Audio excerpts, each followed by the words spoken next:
Bapak, Ibu, ikhwan dan akhwat semua yang hadir pada pagi hari ini, Hadratus Syekh mengartikan huruf Shad daripada bulan Safar dimaknai dengan Safaul Qalbi. Kemudian beliau menjelaskan, alih-alih menjelaskan Safaul Qalbi itu apa, Hadratus Syekh menyebutkan bahwa wahwa sifatul qaum, bahwa Safaul Qalbi, bersihnya hati, beningnya hati, jernihnya hati, itu sifatul qaumi adalah sifat kaum sufi. Al-muttasifina bihi an kadaratil ghaflati, di mana para sufi itu hatinya bersih, tidak ada apapun dan siapapun di dalam hatinya kecuali hanya Allah Azza wa Jalla. Hatinya senantiasa berzikir, ingat kepada Allah, tidak pernah lupa sedikit pun, sedetik pun kepada Allah Azza wa Jalla. Itu digambarkan sebagai safaul qalbi. Nah, maka berkaitan dengan safaul qalbi itu secara bahasa memang berkaitan dengan kata tasawuf dan kata sufi itu sendiri. Maka dikatakan walam yusamma ahlu tasawufi illa litasfiyati qulubihim atau batinihim binuri tauhid wal ma'rifah. Tidaklah disebut ahli sufi, tidaklah disebut kaum sufi, melainkan litasfiyati qulubihim binuri tauhid wal ma'rifah. Karena bersihnya hati mereka dengan cahaya tauhid dan cahaya ma'rifat. Bapak, Ibu, Ikhwan dan Akhwat, maka pada pagi hari ini kita akan mengkaji secara bahasa berkaitan dengan sofa dan juga berkaitan dengan kalimat tasawuf itu sendiri.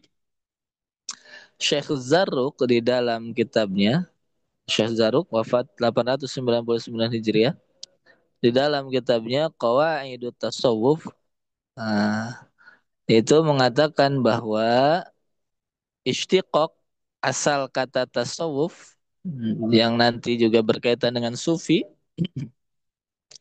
itu paling tidak ada lima akar kata yang sering dirujuk oleh para ulama untuk menjelaskan asal kata tasawuf. Karena pada masa Nabi istilah tasawuf itu belum ada, tetapi praktiknya sudah ada. Hanya saja istilahnya belum ada. Maka tentu secara bahasa, eh, dari mana asal kata tasawuf itu? Yang pertama, kata Syekh Zaruk di dalam Qawaidut Tasawuf, yang pertama, tasawuf itu atau sufi itu berasal dari kata sufah. Sufah, apa makna sufah? Sufah maknanya adalah bulu, sehelai bulu, bulu domba. Sehelai bulu domba. Mengapa dikatakan sufah? Karena li'anna sufi ma'allahi kasufatil matruhah la tadbirolah. Karena seorang sufi itu bagaikan sehelai bulu al-matruhah yang dihempaskan oleh angin. Bulu itu tidak bisa memilih, ia akan bergerak ke kanan atau ke kiri. Pergerakannya mengikuti arah angin, kemana angin menghembuskan ia. Inilah menurut pendapat pertama, disebut berasal dari sufah karena para sufi itu bagaikan sehelai bulu. Di dalam hidupnya kita pernah mendengar dari lisan Hadratus Syekh, la uridu illa ma aradahullah. Mereka sudah sampai pada sikap jiwa tidak menginginkan sesuatu kecuali apa yang diinginkan oleh Allah untuk dirinya. Ia tidak lagi memiliki pilihan dalam hidupnya, ingin A atau ingin B, tetapi apa saja yang dipilihkan oleh Allah ia terima, mereka terima dengan keadaan yang ridha dan keadaan yang sabar ataupun keadaan yang syukur. Inilah kita belajar berzikir adalah belajar menjadi sehelai bulu. Nah, jadi kita ikut kehendak Allah, ikut kehendak guru. Kita tinggalkan kehendak kita. Kita tinggalkan pilihan kita. Maka nali mu'minin, eh, orang mukmin itu ketika Allah dan Rasulnya sudah memilihkan pilihan baginya, maka nalahumul khiyaratu. Nah, tidak ada pilihan baginya kecuali ikut apa yang dipilihkan oleh Allah dan Rasulnya. Ikut dalam konteks kita ikut apa yang dipilihkan oleh guru mursyid bagi kita dalam hal amaliyahnya secara khusus dan dalam hal apapun itu. Inilah istiqok, asal kata pertama terkait dengan tasawuf. Kemudian yang kedua, kata Syekh Zaruk, sebagian ada yang menyebutkan bahwa asal kata tasawuf atau sufi itu sendiri berasal dari sufatul qafa. Apa itu sufatul qafa? Bulu yang ada di leher. Atau bahasa kita bulu kuduk ya. Artinya apa? Mengapa disebut sebagai sufatul qafa? Karena begitu lembutnya bulu tersebut, begitu tipisnya bulu itu. Itulah menggambarkan sifat kaum sufi. Lilai yiniha. Karena begitu lembutnya bulu itu. Fasufi, maka seorang sufi itu hayyinun layinun. Seperti bulu itu. Selain tadi sehelai bulu yang dihempaskan oleh angin, ikut kemana angin menghempaskan ia. Pada saat yang sama, bulu itu juga memiliki sifat yang lembut. Itulah seorang sufi. Kita belajar zikir, kita belajar dengan zikir itu untuk melembutkan hati kita. Sehingga kita lihat guru mursyid kita nampak pada dirinya bahwa al-insan al-kamil, manusia yang sempurna sifat ketuhanan di dalam dirinya, akan terlihat hayyinun layinun, lemah lembut, memudahkan urusan orang lain, sabar ketika mendapatkan ujian, hilim, santun, ketika dicaci atau dihina oleh orang tidak membalas dan lain sebagainya. Inilah maka kata para ulama bukan sekedar sufah, bukan sekedar bulu, tetapi yang dimaksud adalah sufatul kofa, seperti bulu yang ada di belakang leher kita. Tidak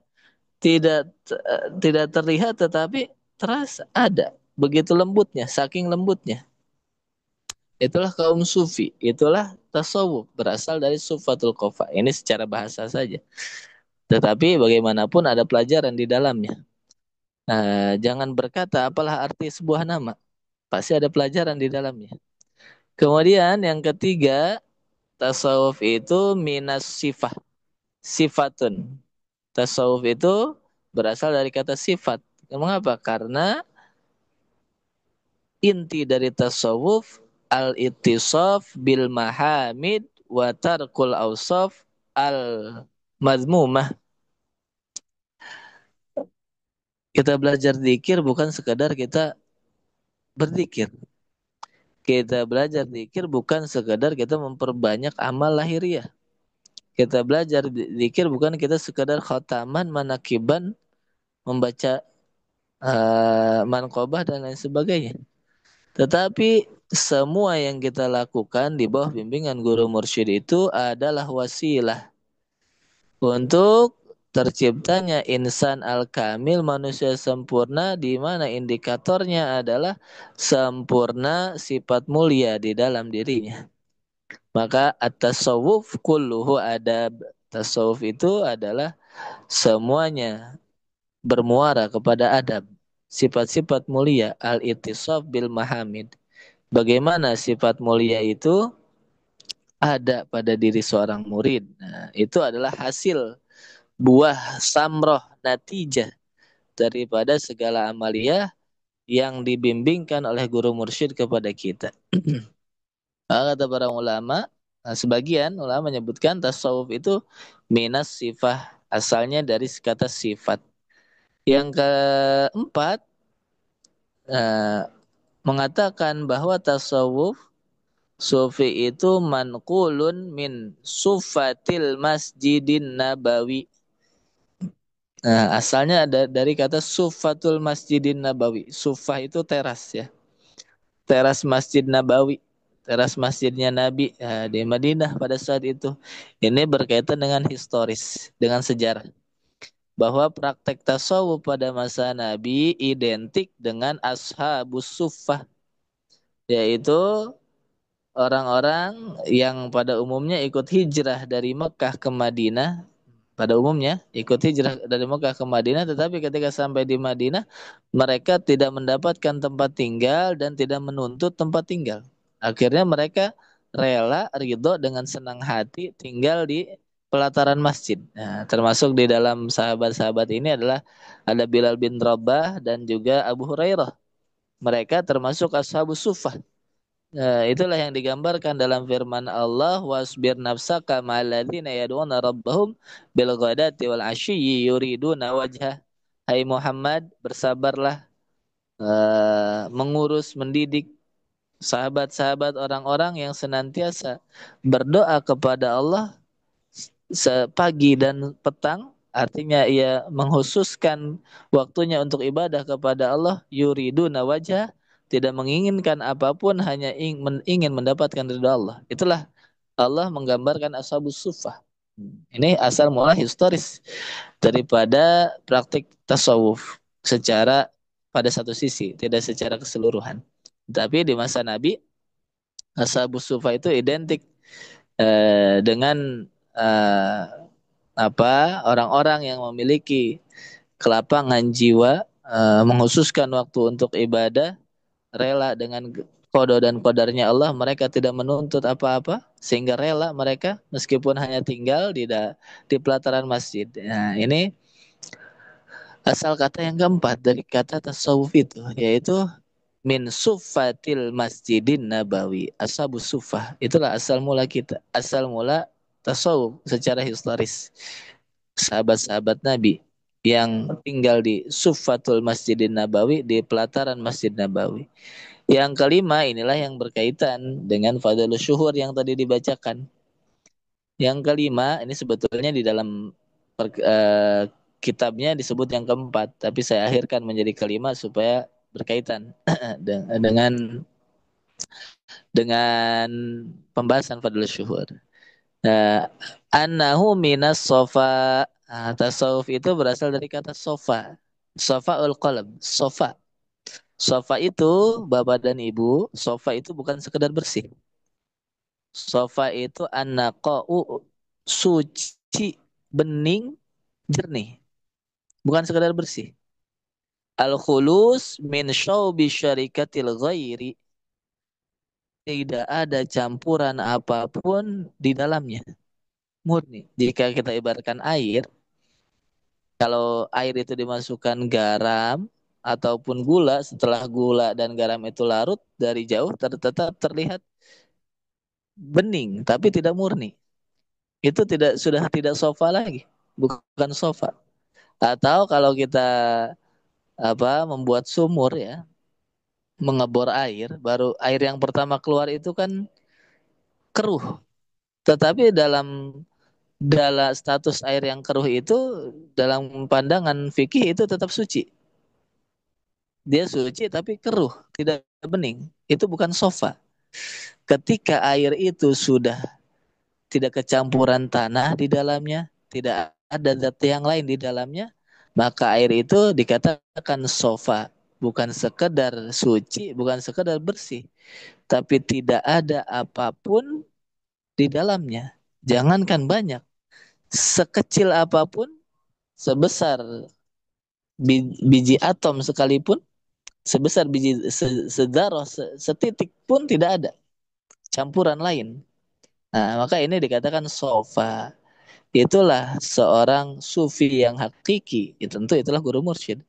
As-sufiyus sadiq, sufi yang benar, yang hakiki, guru mursyid itu yasfu qalbuhu amma siwallah.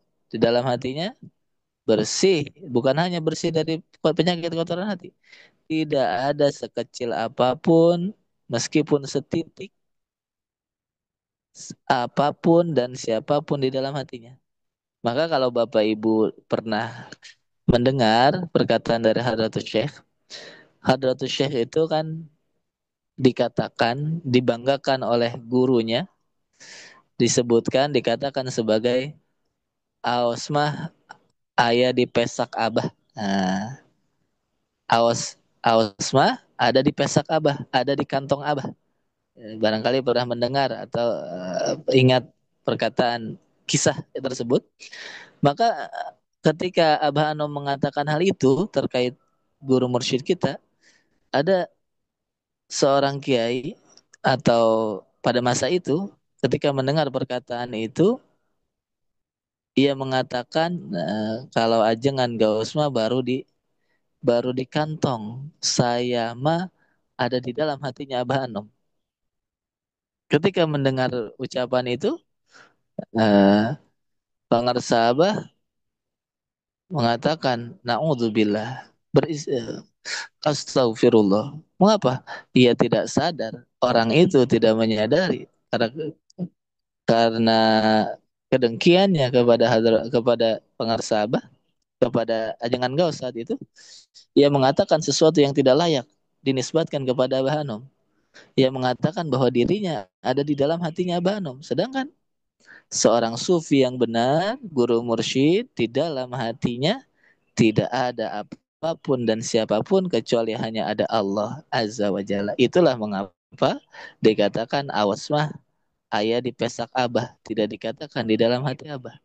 Karena di dalam hati seorang mursyid yang ada hanya Allah, asmanya yang sudah ditanamkan ke dalam hati kita, itulah modal untuk tasfiyatul qulub, membersihkan hati, bukan sekadar bersih tetapi jernih, bening, di dalamnya tidak ada apapun kecuali hanya ada asma yang ditanamkan oleh guru mursyid itu. Nah, inilah kita belajar berzikir untuk tadi mendapatkan makna-makna daripada dan nilai-nilai daripada makna kata-kata tasawuf itu sendiri yang tadi sudah disampaikan. Nah, ini saja yang bisa kami sampaikan pada kesempatan pagi hari ini. Semoga Bapak Ibu sekalian dimudahkan segala urusannya pagi hari ini, hasil maksud segala urusannya, tercapai segala cita-citanya, keluarga yang sedang sehat, yang sedang sakit diberikan kesehatan dan kesembuhan oleh Allah Azza wa Jalla. Terima kasih kepada siapa saja yang menjadi wasilah kita semakin bisa khidmat kepada guru mursyid. Hadanallahaikum ajmain. Wassalamualaikum warahmatullahi wabarakatuh. Waalaikumsalam warahmatullahi wabarakatuh.